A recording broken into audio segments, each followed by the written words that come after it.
The world is becoming increasingly proficient at telling stories that deny God. As such, we need Thinking Christian to become as natural as breathing. Welcome to the Thinking Christian podcast. I'm Dr. James Spencer. And through calm, thoughtful, theological discussions, Thinking Christian highlights the ways God is working in the world and questions the underlying social, cultural, and political assumptions that hinder Christians from becoming more like Christ. Now, on to today's episode of Thinking Christian. Are you called to make a difference in mental health? Columbia International University offers graduate counseling degrees that combine professional excellence with biblical truth. From associates through doctoral programs, CIU prepares you to bring healing and wholeness to others through a biblically based framework of compassion and care. Whether it's their K-CREP accredited Master's in Clinical Counseling or their PhD in Counselor Education and Supervision, you'll learn from experienced faculty who integrate faith with real-world application to cultivate a kingdom impact through disciples who counsel, teach, and train. Whether you're starting your journey or advancing your career, CIU's counseling programs equip you to serve others both professionally and spiritually. Visit ciu.edu to learn more about making a difference in mental health through Christ-centered education. That's ciu.edu. Hey everyone, welcome to this episode of Thinking Christian. I'm Dr. James Spencer, and I'm joined again by Dr. Ben Matthews. Ben is a professor of counselor education at Columbia International University. And today we're going to continue our faith and mental health series, when we're going to specifically talk about the issue of loneliness and try to frame loneliness as a structural problem, not just a feeling. So the general idea is that we're setting ourselves up to be lonely as opposed to setting ourselves up to not be lonely. Yeah. And this was punctuated not too long ago by the then Surgeon General. This was under it was either President Biden or Obama. I'm sorry, I can't remember offhand, but he had mentioned how one of the largest concerns that we are noticing in America today is what he called the epidemic of loneliness. Because from that flows so many other realities. As much as we need to talk about heart disease, we need to talk about diabetes, as much as we may need to talk about other medical issues that rightfully the Surgeon General would understandably engage with. Yeah. What he was trying to highlight is that often behind and systematically involved in many of these other physiological mental health issues is this larger sociological issue, this loneliness epidemic, which is not just. I remember hearing him say, loneliness is not just being alone. Not to confuse it with just like right now, quite technically, physically, I'm alone. Like I have you on the screen, but loneliness is not just being alone. It's the absence of meaningful participation in life together, right? Yeah. And so in some cases, I can be by myself in a room, but not be lonely if I have a shared sense of meaning. Or I can be in a room with a lot of other people physically there and be really lonely if there's no sense of shared meaning. Hence the necessity of why loneliness needs to be understood as an epidemic that actually fuels so many other both physiological as well as mental health issues in our nation and around the world today. Yeah, I used to do some leadership coaching, and so some of the pastors that I would work with, they would express this idea of loneliness. Mm-hmm. Now, they weren't alone, to your point. They weren't physically alone. Right.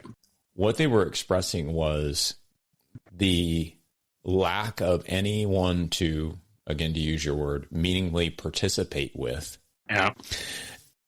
In part driven by this notion that the pastor needed to be above reproach, that the pastor needed to be, there was a different standard for what the pastor was going through. And so you couldn't have sort of what, let's call it, casual friendships within the church, right? You couldn't have people you could just express a problem to, like, you and I work at Christian institutions, but honestly, we could complain to each other about what's going on at those Christian institutions. It wouldn't be any big deal. I could complain to almost anybody about it, right? Because I'm not a pastor.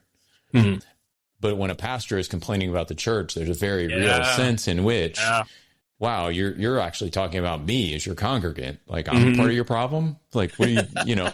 And so there was this sort of weird dynamic that developed between the pastor and the congregation, where the pastor, probably in a mix of sort of self-isolation, but also, people putting him up on a pedestal, had created a structural, not a physical structure, but a real structural challenge for him, where he couldn't bridge and be in community and meaningfully participate in community. He was constantly standing above it and leading it, but never part of it. But never really part of it. Yeah, that's interesting.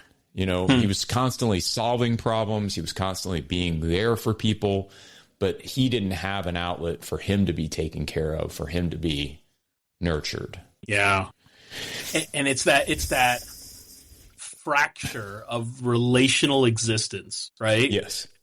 That creates, I've said this both when I preach or when I teach, it can be some of the most loneliest things. And I remember either students or congregants saying, like, how can you be lonely when you're preaching? You're in front of all those people. I said, that's part of the problem, is that I'm with people, and it just exacerbates the fact that we're so apart. That we're so distinct from each other, because yes, I do think there's times for that. Yeah, but that's not where growth happens in the most context.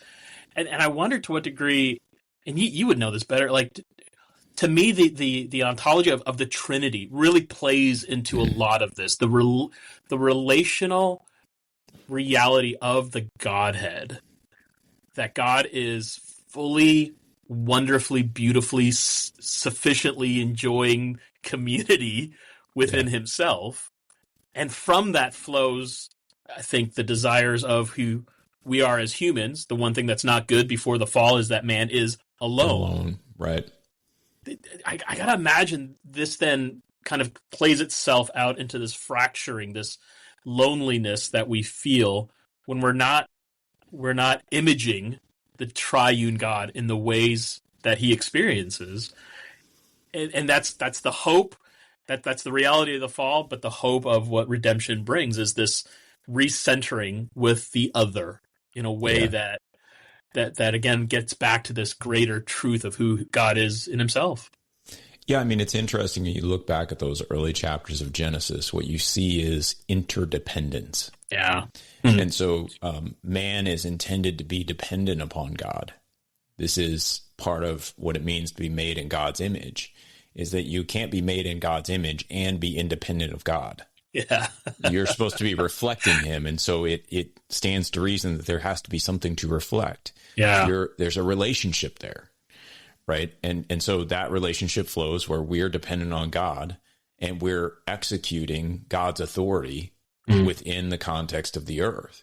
And then you get to that not alone passage, right? Well, what is that? There's a deficiency in man. The man alone can't do what God has blessed all humankind to do. Be fruitful, multiply, fill the earth, and subdue it. Yeah. And so there's then a mutuality between the male and the female that is created there, such that they're both necessary to advance what humankind is supposed to do. And so we have this, I don't want to boil it down to like a functional distinction. That's not what I'm trying to say, but there is a sense in which, I love the way you put it, that participation in a shared meaning, right? A meaningful participation. That's what's going on here. There has to be this meaningful participation. And so we have to find those matches, right? Where certain aspects of our lives, we just need other folk around. I think this is why, you have this whole narrative of God bringing the animals to Adam to name. And a lot of people talk about that as, Adam exercising his creativity or helping God to establish culture or what have you. I actually don't think that's what's going on there. I actually think what's going on is God is bringing them before the man so that the man understands that there is no match for him in the world. Yeah. He's now seen everything. And as he sees everything, he's realizing that he really is alone. Yeah. And now when he sees the woman, you see the celebration he has. This is bone of my bone and flesh of my flesh, right? Now there's an immediate connection with this being that God has created to match the man. Yeah. Yeah. And so I think in those early chapters, what we really do deeply see is our interdependencies. And you could even talk about interdependencies with creation. I think it often escapes people that man was put in the garden to till it and to keep it. A lot of people talk about that in terms of worship of God, but the pronouns are it. It's to kill and keep. The man is put in the garden for the sake of the garden. And the garden is now feeding the man. The man is also caring for the garden. Yeah. There's this mutuality with all of it. And I think that, again, in that context, extremely embodied. Yeah. Right. Like we're seeing that embodied there, but there's also a non-physical structuring that's happening, right? Where we have God giving a command to the man, and to the extent that he obeys it, this world is going to function as it's intended to function, as God designed it.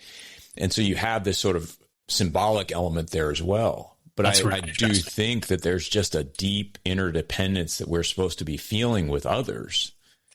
Yeah. Toward a meaningful end, that telos that we've talked about before. This is a deeply embodied sense that we are participating in something and that we don't really belong to ourselves. We belong to everyone else. And what a beautiful picture that is in Genesis 2. Yeah. Which then creates the tension and drama of tragedy in 3. Yes. If Adam and Eve are given the good work to both tend the garden and be blessed by the garden, that first work of gardening, as it were. Yep. I was just talking about somebody about this last week. We were having this conversation about technology and the as it were, the cultivating of God's creation for human flourishing is a good read. And I think that's what he was doing there. He was engaging it in a human flourishing capacity as an image bearer of God. Yeah. In all the right ways, and but then the first thing he does after the fall is he uses gardening in all the wrong ways. Yeah. He takes fig leaves and he covers himself up. The very thing he was supposed to engage with as a means of human flourishing and worship of God, he now takes for inward protection, isolation. Yep.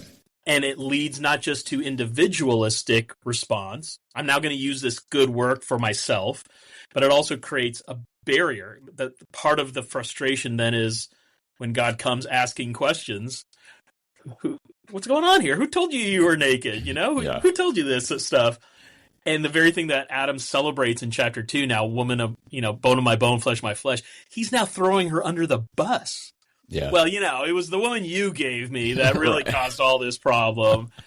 And you see all the good work they were supposed to do here. Now, can I say, James, in a lot of marriage counseling that I've done, this is one of the phrases that comes up a lot, how you have these two people in a marriage, sometimes in the same house, in the same bed, and sometimes one, if not both, are just saying, I am just so lonely. Yeah. And sometimes one of the spouses may be like, what do you mean lonely? We live together. And you can just see the frustrations. Like, then you obviously don't know what I mean by how I'm so lonely. Yeah. That living in a shared space, while good, does not constitute shared meaning. Yeah. And I can be in the same bed with you and be incredibly alone. And that just harkens back to what our first parents were doing in response of using God's shared meaning of cultivating creation to now doing it just to care for myself, and the constant struggles that we see even today, like I said, even in marriage counseling that I work with a lot of my clients. Yeah, it's a hard thing. I mean, I can think back to jobs I've had in the past where I knew in my mind that if one guy left the organization. Andy Chrisman of For Him has spent 40-plus years in Christian music, and chances are he knows your favorite artist personally. Now he's bringing you their stories. I'm Andy Chrisman. In his new podcast, 1 Degree of Andy, he sits down with the voices behind the songs for real, honest, and faith-filled conversations you won't hear anywhere else. That's a great question. If you love Christian music, this is your backstage pass. The 1 Degree of Andy podcast. Listen now to 1 Degree of Andy wherever you get your podcasts. I would feel completely alone. I think I have some guys like that in mind in my organizations too. So. Right. It's like, you know, I used to phrase it, and this probably wasn't the appropriate way to phrase it, but it's like, he's the only other sane person here. Like, I can't be here without this guy. Right. And you just start to, you know, as you think about that and you contemplate how lonely you would be without that person. Yeah. Yeah. Right. Because you fall again. We've mentioned in the third, like that Elijah moment, right? Where Elijah's like, I'm the only one doing this. And it's lonely, man. Mm-hmm. And God comforts him. But there is still a sense that knowing that there are 7,000 people out there who haven't bowed the knee to Baal doesn't really help you that much because you don't know them. Yeah. Oh, that's interesting. Yeah. Right? It's like, I know there are other people out there engaged in discipleship. I know, like intuitively and intellectually, I know that. Right. And there is some comfort in it, but there's a proximity issue, right? There has to be a proximity, you know, that you can't just know these other people are out there. Some faceless human is out there doing something that you really care about, and you're doing it actually with them. Right. You kind of need somebody in proximity to you to remind you. It's like, oh no, there are other people out there and there's this person. Right. Right.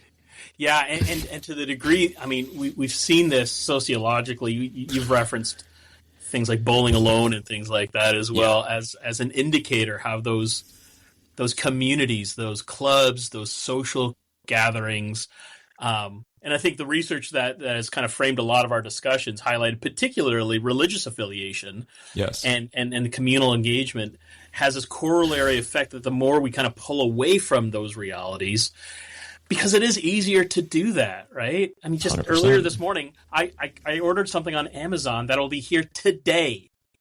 Right. So not only is it now just not 2 days, I can get it same day, and I don't have to go to Walmart. I don't have to go to AutoZone. I don't have to deal with actual live parking lots and waiting in lines and pulling up. It's just so much less friction. Yeah. And yet the friction actually is what I need for sanctification.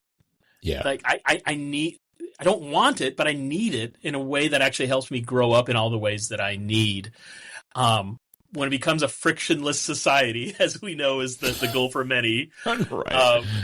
It creates a very lonely society and all the after effects of that. I agree. No, I mean, I work from home, so I have a basement office. I'm basically, there are days I don't go outside all day, right? I haven't been outside all day today. And so I even have a home gym. Like I can just walk through my office door and be working out in like 5 seconds, right? So I have a pretty self-sustained, like, you know, bomb shelter sort of a setup going. I know where I'm going when they drop, just so you know. It's like I just walk downstairs. But I will say I grew up, my family never really stocked groceries, so I just got used to going to the store every day. And I try to go to the store every day. Like I'll go out and buy whatever we're going to eat for dinner tonight. Right. Yeah. Just so that I have some sort of human interaction during the day that's not on camera, but actually, even if it's just in a checkout line. Yeah. Right. It's just there are days I don't, but I need it. You know, we don't watch church on Sundays. Like we go to church on Sunday. Yeah. Like, those kind of things. We just do those kind of things.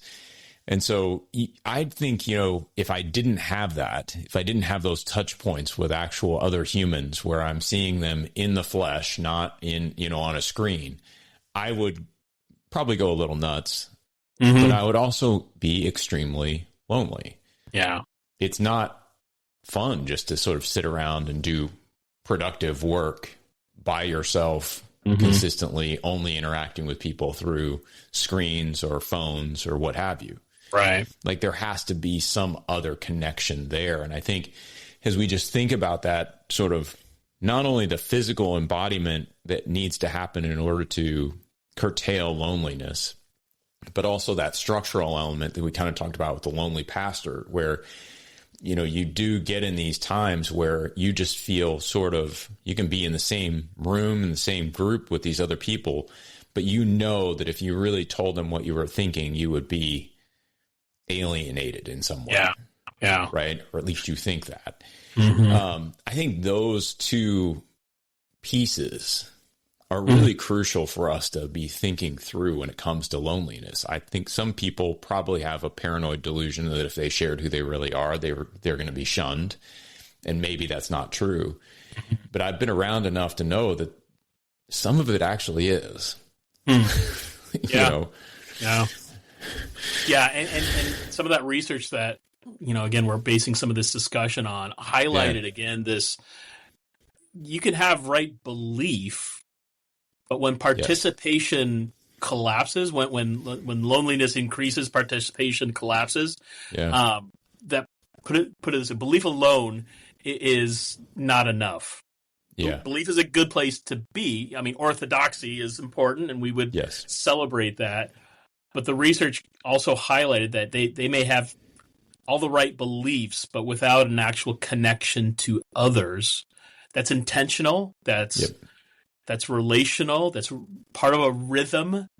That those are buffers. Those are safeguards. Yeah. In both physiological health, mental health, all those realities of what goes into human flourishing in ways that I think, again, because we are confessional, we as Christians are a confessional people. We affirm the creeds and the orthodoxy and the truths. We earnestly contend, as it were, for the faith that's once delivered. So I'm especially in a postmodern epistemology, we need to be willing to recognize it's important to have truth. Yes. And that just having truth can make you really lonely. Well, and I think to your point, I think we could make a heuristic distinction. I don't want to make a philosophical distinction. That would take way too long, but a heuristic distinction between shared knowledge and shared understanding. Mm-hmm. So when we think about shared knowledge, you have the doctrines of the church. Like, I believe that Christ came to earth and became man. I believe in the incarnation. Mm-hmm. That could be that's a shared knowledge that most Christians would have. Yeah. Now, what's the meaning of it? Mm-hmm. Not hypostatic union, 100% God, 100% man. Right. Like, yes, those are aspects of it, sure. But what's the meaning of it? Well, the meaning of it that we find in something like a Philippians 2 is that the incarnation serves as a paradigm for the way that we are to interact with one another. Yeah. There's an understanding of that, a depth of understanding of that influences the posture we adopt toward one another and the way that we now interact. And so we have to start moving from shared knowledge, just having the same belief systems that other people have, to a shared understanding of how do these things work themselves out in practice, and what does it entail for me and you to have these shared beliefs, and how does that influence then the way that we position ourselves in the world. It's not exactly the same as orthodoxy and orthopraxy, right? Right belief, right practice. It's not quite it. I think it's an in-between stage where we sort of say, we don't always know what right practice is going to be, and so we need to orient ourselves toward it. Yeah. And that, I think, is what I'm trying to get at with that shared understanding. It's a posture. Yeah. And it's it's the orthopathy. That's great. Right heart. And that's just a shameless plug for CIU here. But it's actually been a lot of what we're discussing here in the School of Counseling. We want to give our students right information, right knowledge, not just theologically, but clinically. Yep. We want them to have good techniques. We want them to know how to do assessment. We want them to understand how to do that. But a big part that we're realizing that is, if not missing in most programs, that we need to champion is, how do I help develop this, to use your word, understanding that is more than just this, but is deeply here. Yeah. Right? Orthodoxy, yes. Orthopraxy, yes. Orthopathy, right heart. Yeah. And again, I don't want to be your Holy Spirit. That's way above my pay grade. That is not for me. But I do want to provide a construct, a community that at least asks those questions. How is it moving from here into here in a way that affects there? Yes. That, and you probably know this better than I do, that even when I think of something like Philippians 2, if I understand it, it was perhaps even a hymn in regards to the person and work of Christ. And whenever I think of hymns, I think about singing. And more often than not, what Paul admonishes to sing with others. Right. The whole point of taking that good theology of who Jesus is, fully God and fully man, Yeah. is you should make you sing, man. Like you should be wanting to just share the joy of it, not just hear, but like Lewis says, joy is incomplete until it is shared with another. Yeah. Right? When he talks about this in Surprised by Joy, he recognizes that the joy I experience internally is not fully felt, fully consummated until I can, kind of like when I go out to dinner with my wife and I take a bite of something and I'm like, oh my goodness, this was really good. And then I scoop some for her to eat. Right. Right. Now, I could just give her information, Yeah. but it's almost like I need for her to experience the joy, not just hear the joy coming from my mouth, but I want her to partake in it. Lewis calls this praise, right?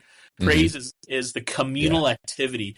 And this is the shared meaning that I'm often trying to get at with both my clients, if not my local church, myself, is how do I find this greater joy that goes beyond just this? My marriage needs to have these elements as related to Gottman's study. Well, yeah, I guess that's true, but so much more than the check mark, the to-do list of what constitutes a good marriage.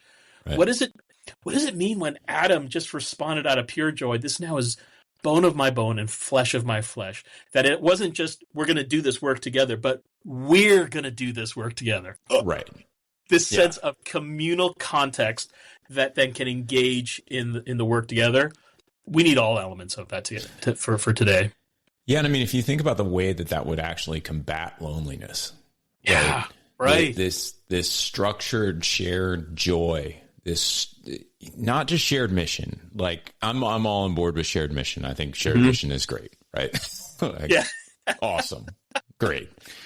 But there's also a way to do shared mission in a very sort of militant, unjoyous fashion. Yes, right? Where it becomes drudgery. The worst sort of obligation. Looking for ways to stay positive? Brighten your day with the Free Story Behind podcast. Hear weekly short stories that showcase true joy, love, and hope. Listen now at lifeaudio.com or by searching for Story Behind wherever you get your podcasts. Right. I think obligation is an appropriate theological category. I think we have a lot of obligations. Sure. But there's also a drudgery to obligation if you let it become that, where it's like, oh no, I have to do this. Yeah. Right. That to me is not a theological obligation. That is a rote behavior modification strategy. Real, true biblical obligation involves more than just doing something. It involves our whole selves. And so that to me is where we can connect in with joy, where a lot of these things, it's this shared zeal for, as Psalm 1:2 talks about, we delight in the law of the Lord. Well, here we are. We're going to delight in this. This isn't just something we do because God said so. And if we don't do it, we're going to get in trouble. Sure, that factors in. But at the end of the day, we delight in it. Yeah. Like that's the state we're trying to get to. And I think that delight would be infectious and would draw people in who may feel lonely. But it's hard to feel lonely when you're around people who are feeling deep joy that you can actually participate in. I mean, I think your comment about, your wife giving her a spoonful of the food, right? When we can help people participate in the joy we're feeling, that is the sort of guard against real loneliness. Yeah. And the invitation of the other into the joy you experience is a combatant against that loneliness factor. Yeah. That I think is now in his book on the prodigal son, where he talks about the tragedy of that story is that the older son was still outside the party. Yeah. That as we often focus on the younger son and all his licentiousness, his bringing back into it, the heartbreak is that the story ends with the older son so insular. I never got a fatted calf. How come you never threw a party for me? And it ends with him outside. Yeah. That's the real tragedy, is that if we think we can kind of muster up our own pull myself up on my own bootstraps. I'll just get it done, mark off the to-do list, and I'm doing everything right. Like, why am I feeling this way? Well, that's part of it, is because you think it's actually all about what you can do. And the whole, as I think Keller would highlight too, is the story is actually about the Father.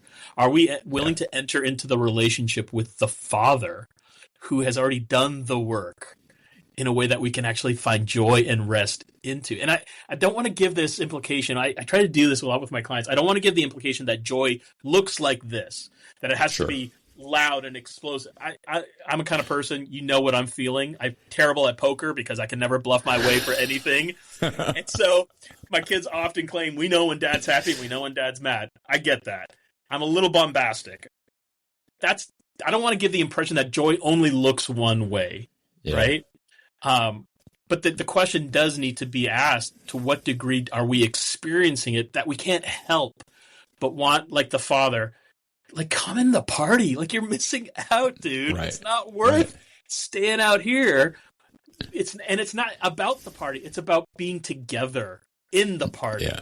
That is really trying to be the antidote to the loneliness that is so plaguing our communities today. Yeah, and I think part of it is, in that story, what we see is the brother who is unwilling to even enter the party. Yeah. There's an orientation within him that just says, no, this is not what I want. This is not what I'm going to accept. I'm not doing this. Yeah. And so there's an individual sort of agency and responsibility that we have to take onto ourselves to enter into that joy. Mm. But then I think there's also a communal sort of notion where, are we creating these spaces where people could be invited into joy? Yeah. Like it's the twofold thing. If the Father never throws the party, there's nothing for the Son to decline. To go into, yeah. Right. Yeah. And he's still stuck in the same place. Now, within the context of the story, there is a party. So the Father's created this context and the Son declines. But I think sometimes we're in the opposite situation where nobody's throwing the party. Oh, that's interesting.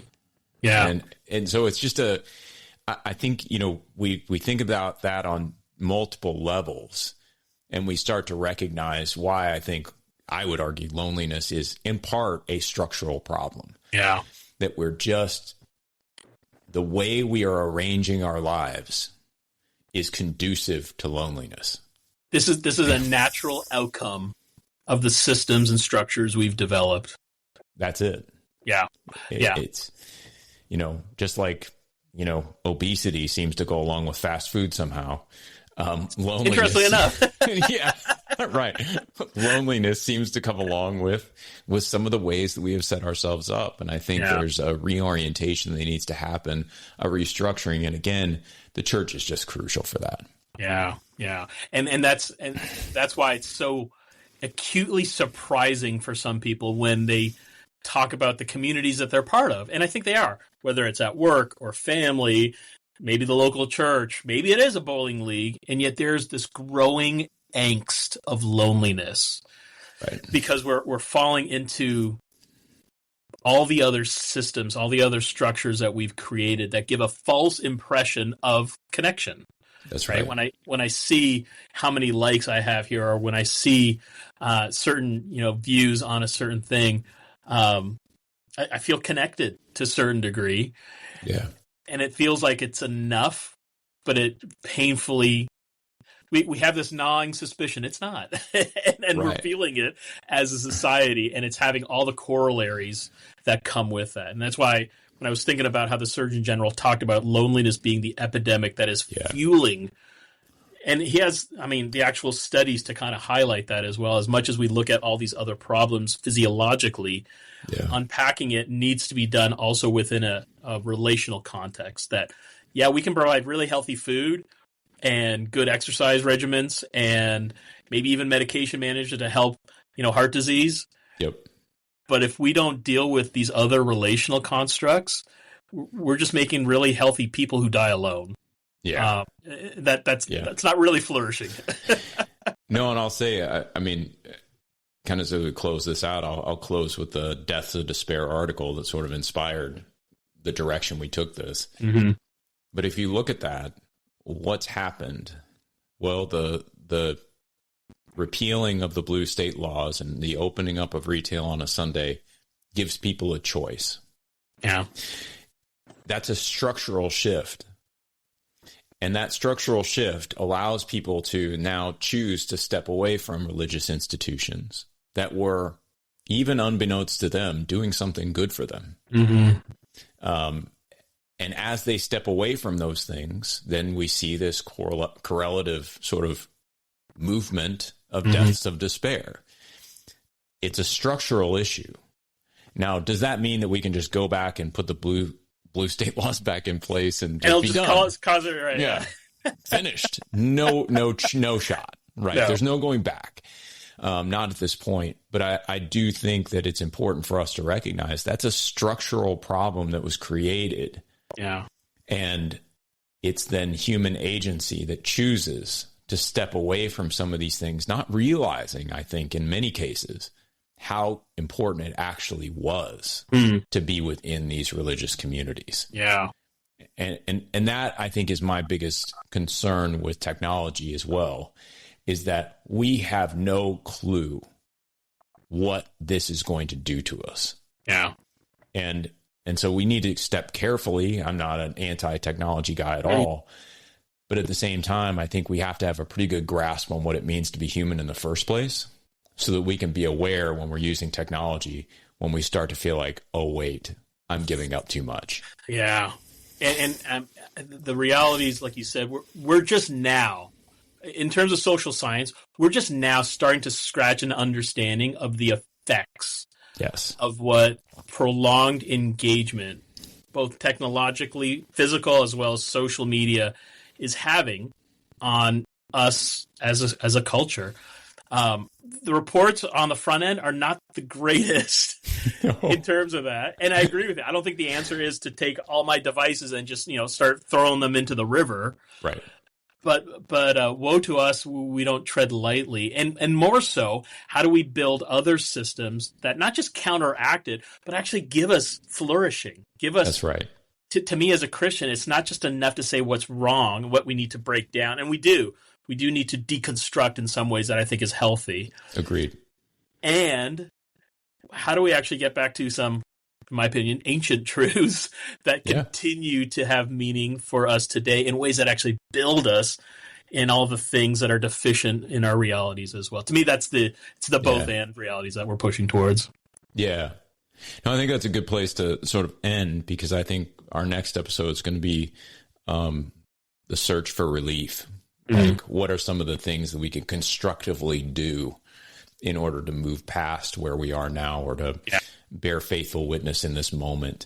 And I don't think, like you, I don't believe it involves throwing my devices in the river, right? I think it means that we don't need to change our situation in order to bear faithful witness to the Lord. I think that's what 1 Corinthians 7 kind of Paul is conveying there. Yeah. We don't have to change our situation. We can still do this. We just have to be reflective and thoughtful and really wise about the way we do it.